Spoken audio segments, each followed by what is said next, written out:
'Twas the night before Christmas. A Visit from St. Nicholas by Clement Clarke Moore. Oh man. We ready? Here we go. 'Twas the night before Christmas, when all through the house not a creature was stirring, not even a mouse. The stockings were hung by the chimney with care, in hopes that St. Nicholas soon would be there. The children were nestled, all snug in their beds, while visions of sugar plums danced in their heads. And Mamma in her kerchief, and I in my cap, had just settled our brains for a long winter's nap. When out on the roof there arose such a clatter, I sprang from my bed to see what's the matter. Away to the window I flew like a flash, tore open the shutter, and threw up the sash. The moon on the breast of the new fallen snow gave the luster of midday to objects below. When what to my wandering eyes should appear but a miniature sleigh and 8 tiny reindeer. With a little old driver so lively and quick, I knew in a moment it must be Saint Nick.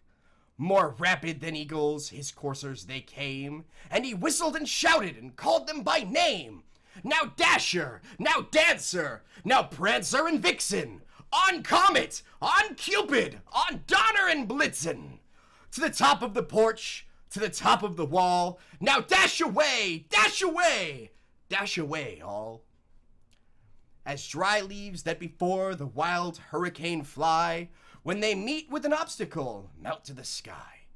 So up to the housetop the coursers they flew, with the sleigh full of toys, and St. Nicholas too.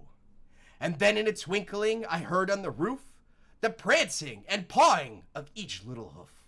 As I drew in my head and I was turning around, down the chimney St. Nicholas came with a bound.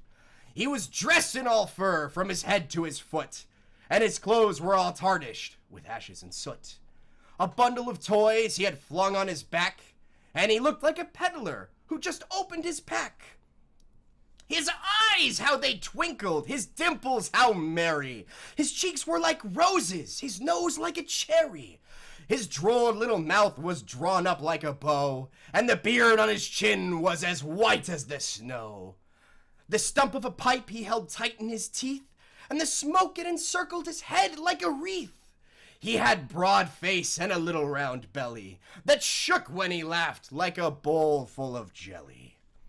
He was chubby and plump, a right jolly old elf, and I laughed when I saw him, in spite of myself. A wink of his eye and a twist of his head soon gave me to know I had nothing to dread.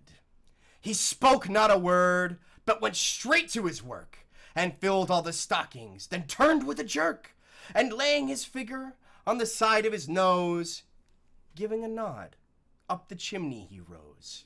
He sprang to his sleigh, to his team gave a whistle, and away they all flew like the down of a thistle. But I heard him exclaim, and then he drove out of sight, "Happy Christmas to all, and to all a good night." Happy holidays, everybody. I hope you enjoyed that. I had